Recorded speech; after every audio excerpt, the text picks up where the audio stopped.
Everybody's calling Kathy Way We Go 2.0. Well, it's been a while since we produced a video, and lots of things have changed since then. For example, we got rid of the, well, I don't want to say get rid of, because that's not accurate. That's not really appropriate.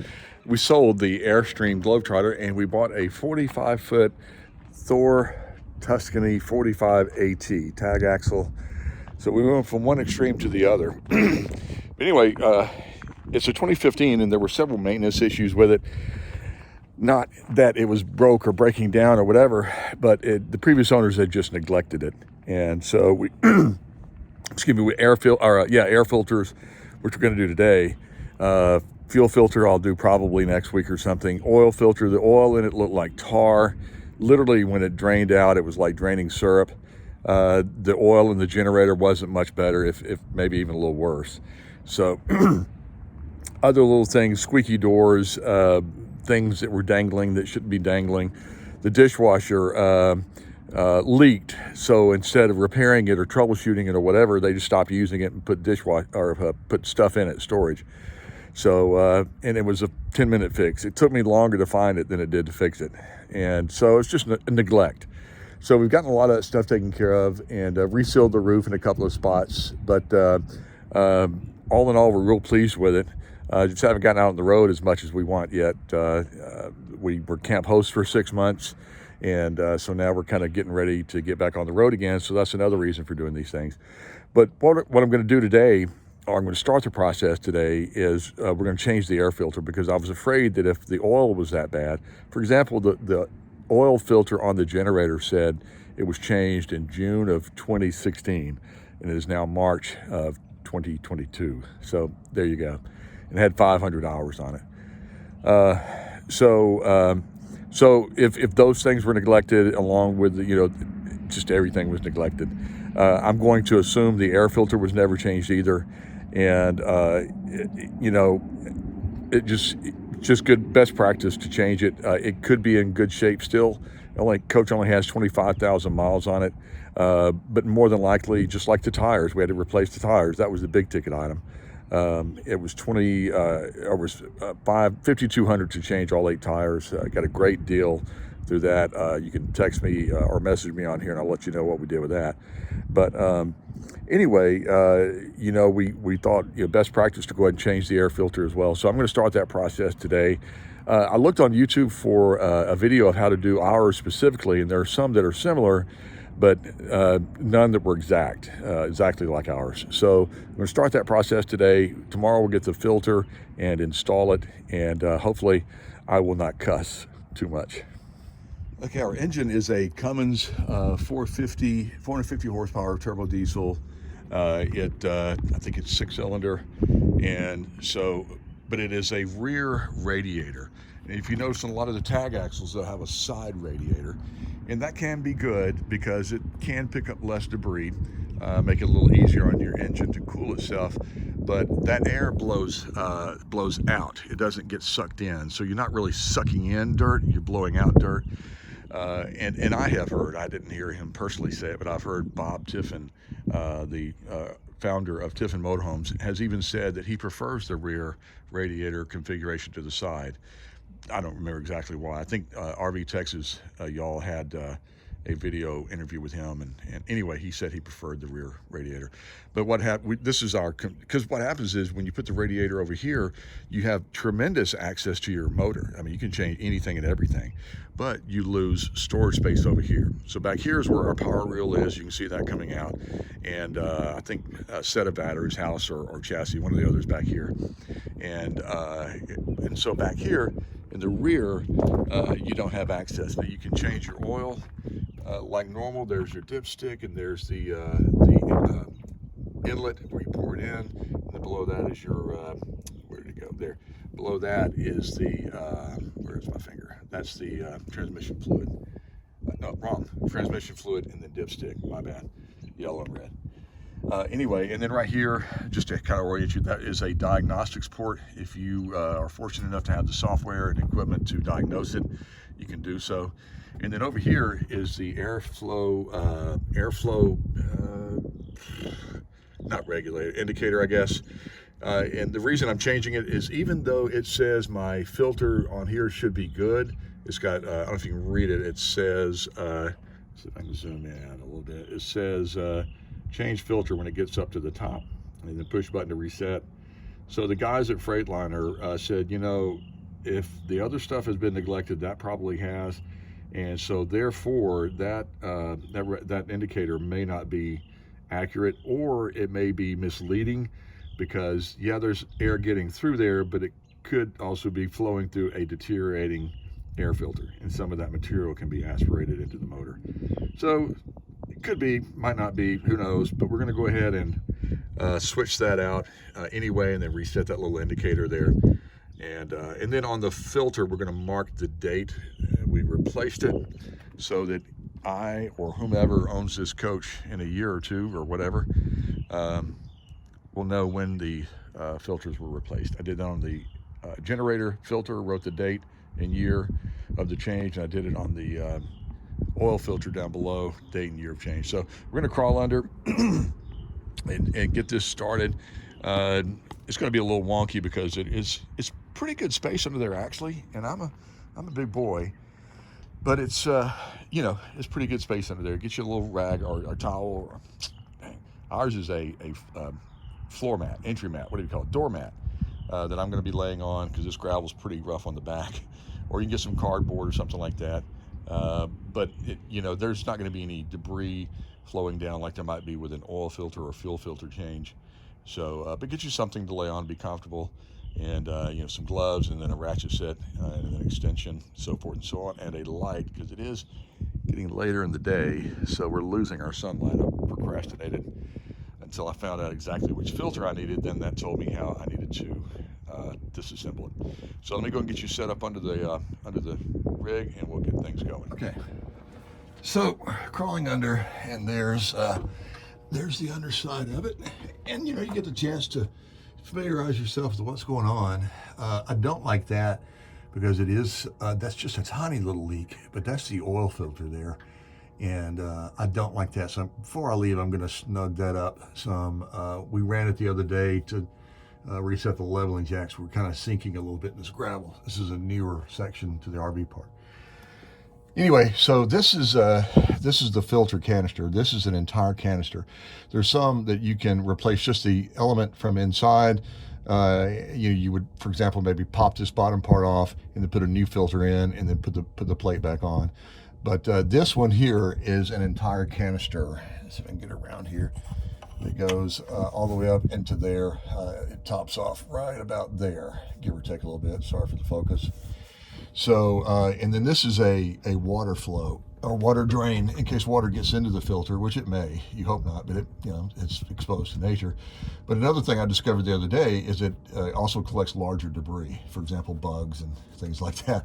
So it's a little nipple kind of thing. So you pinch it, and in our case, bugs and stink bugs, and a couple of flies and a couple of yellow jackets dropped out of the bottom. They're all dead, thankfully. But so to remove this, again, you're going to take this entire canister off. So what you have to do is, there is a screw here, and I'm not sure yet what size it is. I haven't measured it. And then maybe a 3/8 size, I don't know. But anyway, and so undo these two here, and then the hose that is up there, kind of out of sight, can't really see it because of the camera angle, I don't think. But anyway, it comes out of the top of it. That's the inlet. So the airflow is coming from the outside in, down into the filter, and then it goes here. And this, if you notice, very importantly, goes straight to your turbo. Okay, so when you're taking this filter out and putting it in, if you decide to clean anything or do any other work around it, you need to make sure that you don't get any debris into this inlet, into this piping, because it goes straight to your turbo. And we all know, and if you don't know, you will know, turbos are exceptionally expensive to work on and or replace. And then, oh, by the way, it's a diesel turbo on a 45,000 or so pound RV. So nothing there says cheap.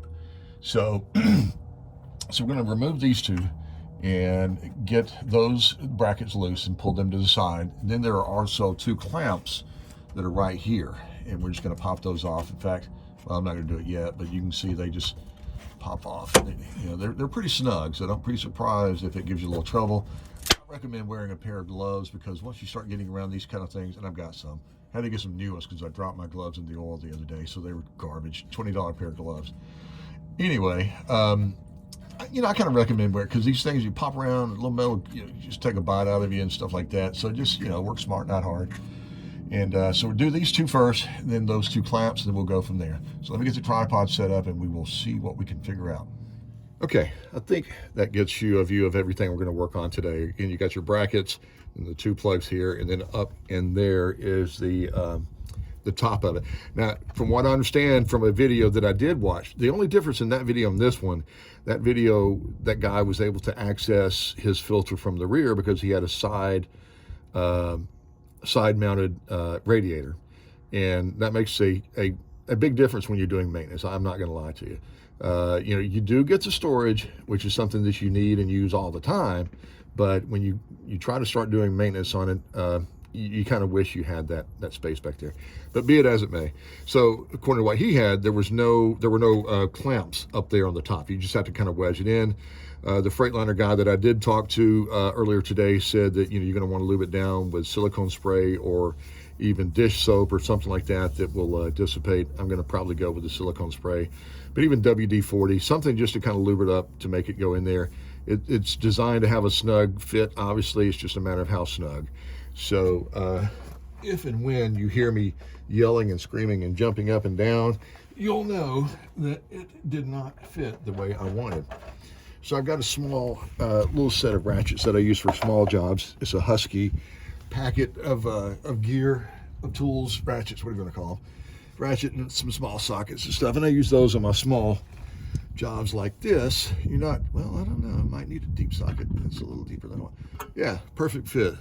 So it is I'm going to say, of course I didn't have my glasses. It's a 13 millimeter.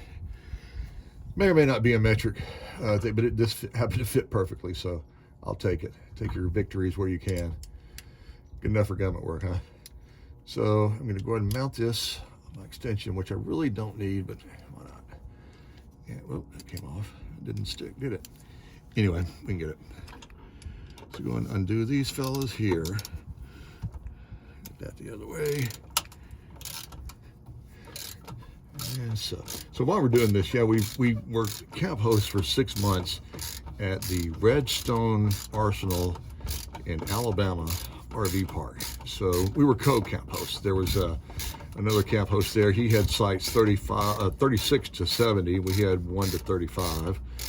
And a very low maintenance crowd, no crazy stuff. I think the only issue we had was there was kind of an odd person hanging around the what do you call it, the pavilion area for a couple of days, several days, and we saw his car there even at night sometimes, so we didn't know if maybe he was, you know, God bless him, might have been a homeless veteran or something. Yeah, but we just, you know, because there were some kids in the park and we just didn't want anything happening, so we ended up calling the EMPs, military police, just in case. And they kind of sent him along his way politely, I believe, and that was pretty much that. All right, so, and I told you to get gloves, and I've got mine, brand new leather gloves. I kind of have a preference toward real leather. These are brand new, obviously kind of stiff, but I kind of have a preference toward real leather. Personally, you know, it can be a little more durable. I've had some nylon ones that I tried to do some drilling, and the drill bit slipped and just about drilled a hole into my wrist. So, anywho, all right, so just gonna pop these off. And so that kind of comes out like that. You can see it will hook around and then come out. And same with this one. And, you know, I'd recommend maybe some safety glasses only because, or God, whatever, only because of dust that's going to be flying down. And in my case, like a rocket scientist, I am downwind. So any dust or debris that comes down is coming pretty much into my eyes. So I didn't think that one through. But I'm going to get these out of the way a little bit. So now what I'm going to do, so you're learning this, oh, okay. You're learning this as I am learning this. So I'm wondering, I might not have to undo this one, just this one, because the outlet for the canister is here and on top. So if I can undo this one, I think I'm going to have enough flexibility and wiggle room, yeah, to pull that out without having to undo this one. So let's tighten that one back up, just because, well, no, not yet, because I'm going to have to slide that boot down a little bit. Anyway, I think we're on the right track. But it's all going to, it's all going to fight you, because it's there from the factory, and it's designed to kind of stay in place and be difficult, which it looks like it's going to be. So don't be surprised or shocked if I have to cut away. Because the other thing too, working on these things, and I know there's a lot of mechanics out there, much more well versed at this than I. Is holding your arms up. You lose the blood out of your arms, and so they kind of start to tingle, and you're like, anyway.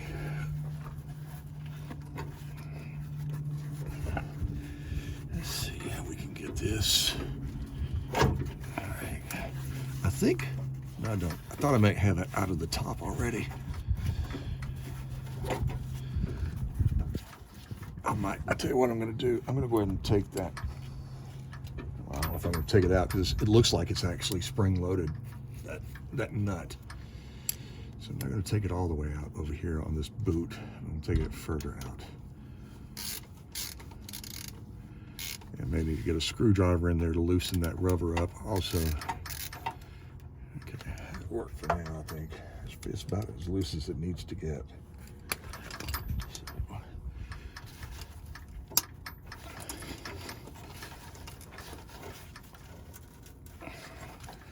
Try to see if I can rotate this boot a little bit.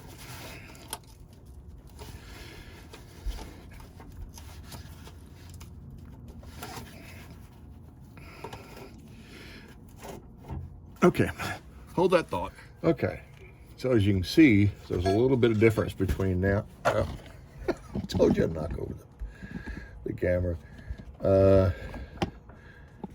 Take two, I guess, huh? So as you can see, there's a little bit of difference now in all of that and when we first left. Having never worked with these, I was thinking these were basically a regular clamp type configuration. You loosen it a little bit, it'll loosen up and it'll come off. That normally might be the case, but I did not have them all the way loose. And so this is evidently the way it wants to be. So I got in there and kind of manhandled it a time or two with the big crowbar. As you can see, I've got a pretty good space. I'm starting back in here now, and boom, there it goes. So once you learn what the heck you're supposed to be doing, it actually goes quite smoothly. Yep, just never worked with these things. Just take them out as far as they'll go, so that's completely loose. If there is a God, it will go back in as easily as it came out. Okay, so let's get this top one done, which may not be any easier said than done.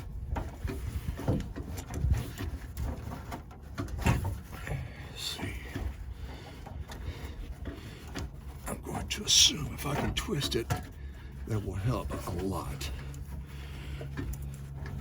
And again, I'm not necessarily complaining, because you want it snug. I'm losing my headlight. You want it to be snug. For obvious reasons. Because that's not really an area you can get to up in there.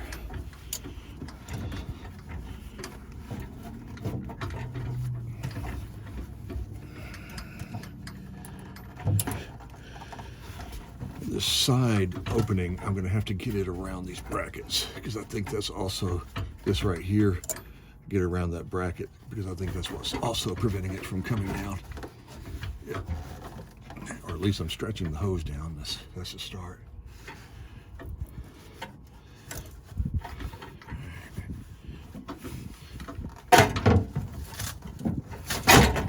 Booyah, baby. All right. We are cooking with gas. And there's oh, it's not a rock, it's my thing. All right, there we go. I think. Yep, there we go. There. That's the top. All right, so let's set this aside. And honestly, it doesn't look that bad, but I'm going to replace it anyway. So here's what we've got. Again, those are the two brackets that I was fighting with there. And there's the tube it's going to go into. And there is a clamp around it. But Lord knows how I can get that thing loosened up. So that may be may end up being a two-man job. Because there is a clamp up there, if you see on there, about 11 o'clock. So, yeah, we'll figure it out. Might be a two-person job, but there's that. There are the brackets. See if I can zoom out with my gloves. Nope. Anyway, there's those brackets and the clamps down here, and we are all set. So let me step outside, and I'm going to show you the removed product. I gotta get my gloves off here, turn the camera off. Okay, so here's the removed product. And you know, I mean, there's a lot of junk in there in the bottom, if you can see it. Hold on a minute, let me turn this upside down, dump it out. Yeah, lots of stink bugs. So there is that, a couple of dirt daubers, it looks like. So anyway, so this is the side entrance here. Sorry, here's the side entrance, and it's not as bad as I had feared. It's not dry rotting. Well, yeah, it's not dry rotting, but it's pretty crispy. And here's the inside. So the air comes in here and then goes out that side exit. And down in here again, it's not as dirty, but you know, it's only got 25,000 miles on it, so.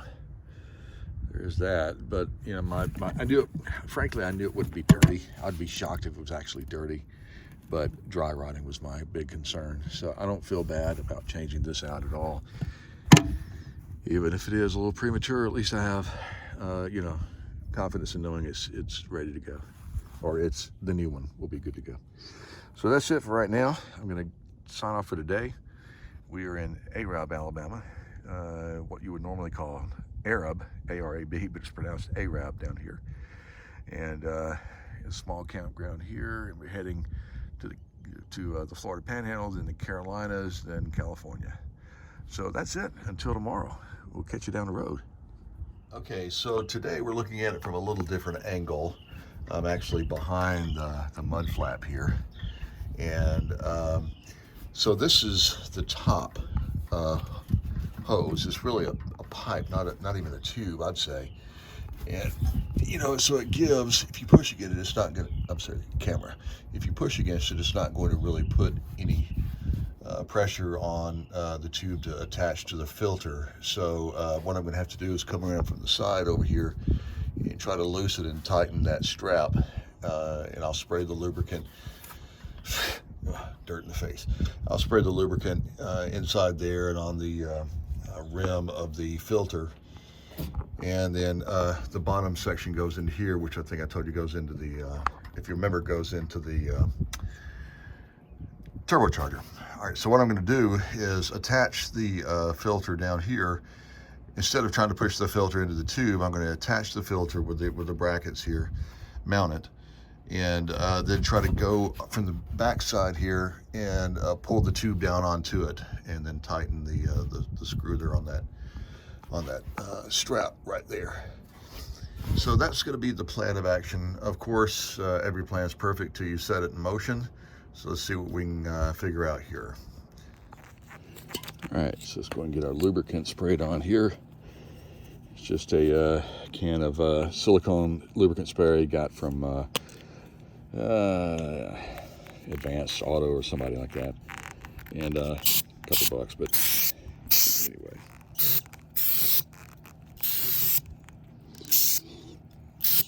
Okay, so there's that, that's there, there's that. Just kind of spread it around to make sure it's on there good. Gonna spray some on this side outlet over here, just because. Prefer not to spray it inside it like I just did. So I just kind of spread that around. This one wasn't nearly as difficult, but you know what? What'll happen is I'll get the top one on easily, and this bottom one will be a pain in the rear.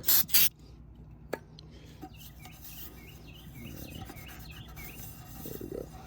Didn't quite get it all the way around. Okay, now to spray some up in here without getting doused myself.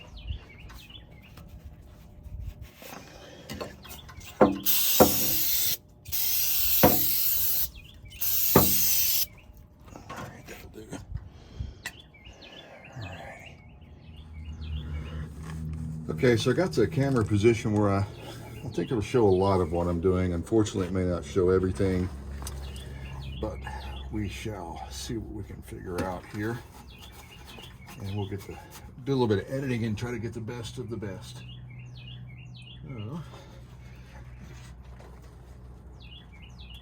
I'll grab the new filter, and I'll tell you, when you're buying these filters, just so you know, prices vary a lot on these filters. We got it from an actual Freightliner repair and parts store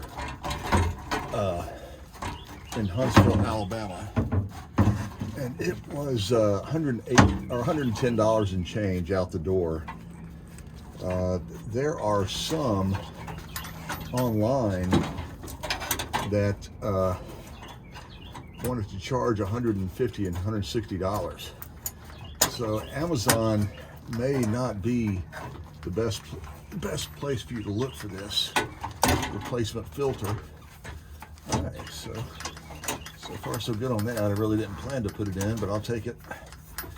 Anyway, shop around to your local businesses and part stores and see if you can find your filter for much less than what Amazon wants. All right, that's going in quite nicely. So check mark there. So I'm going to bring this on down and just strap it into place. And this may not be textbook, but we're going to learn this thing together. And, shoot. There we go. If you remember, I kind of bent these back a little bit the other day, these brackets, to get the filter out. So I had to kind of bend them and give them a little extra encouragement to get back in place today. All right, so the top. I know I've told you 100 times to put your gloves on, but I'm going to have to take mine off to get into this. I have a situation up in here, so I've got to be able to see, make sure I'm getting into the strap there to unloosen it, or to loosen it, whatever. And it's best to feel that with your fingertips instead of a glove, obviously.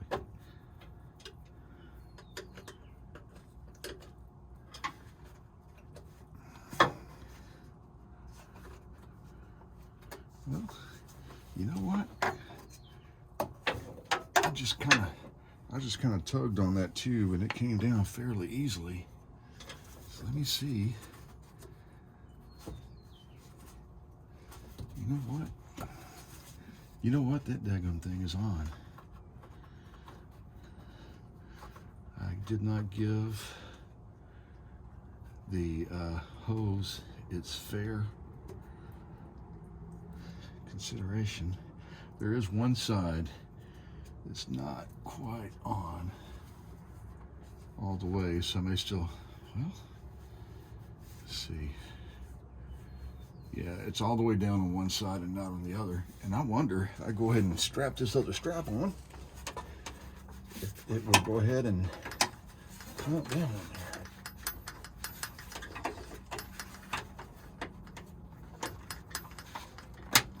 Which I can't see it on this side.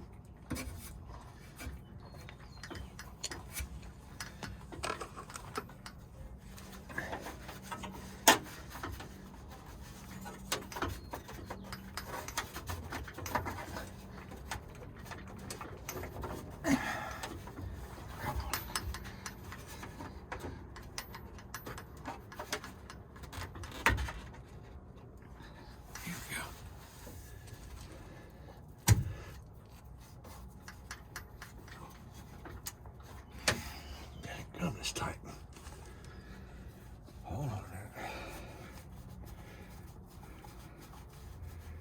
And it did come with this little nipple that goes down here it's for water drainage and debris.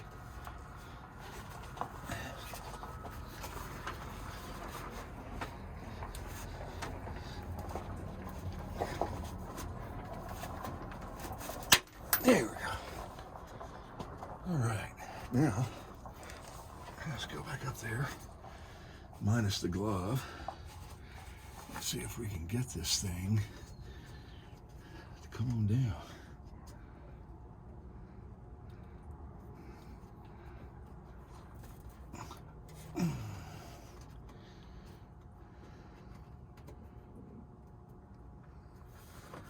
I think what may have happened is it came down so well on one side and not the other. It might have gotten a little cockeyed, and need to straighten it up. Yeah, I think I'm gonna have to get in there and loosen that strap. But that's all right. That's what I had to do anyway.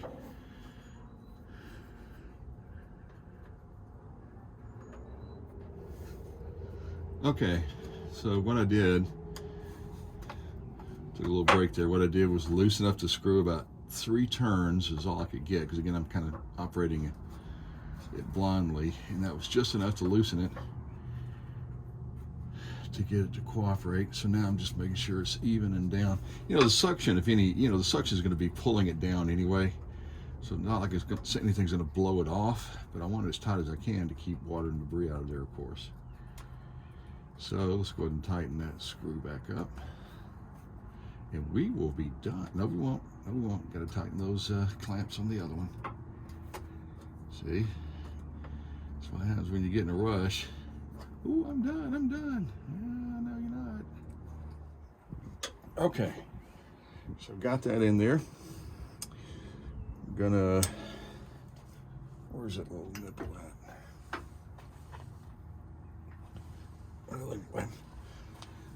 Oh, here's the little nipple thing.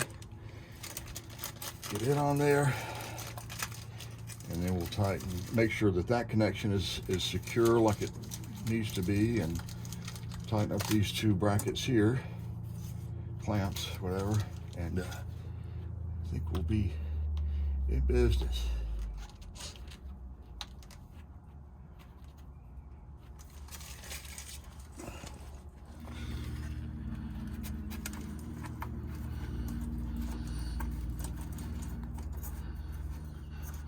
All right, so I'm just going to put it back where the straps were before, where the mark is, whatever. But yeah, it's fine there. So go ahead and get this puppy in place. Hold on a second.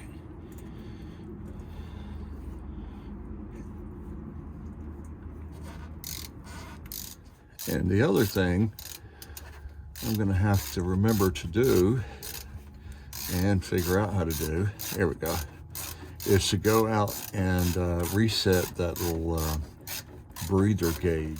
Now this one you do want tight, because this one is, again, extremely important, because it goes directly to the turbocharger, which we all know is what, boys and girls? Expensive. Yeah, I've never had any work done on a turbocharger, but frankly, just the name turbocharger sounds expensive. And I'm sure those of you who are in this line of work, or if you've had work done on your turbocharger on your RV or your car or whatever, or supercharger,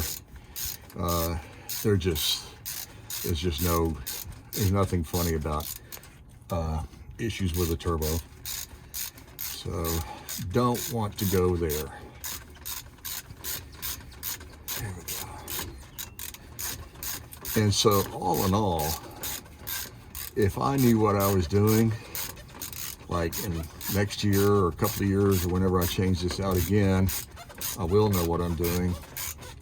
This is probably going to be a 30-minute job.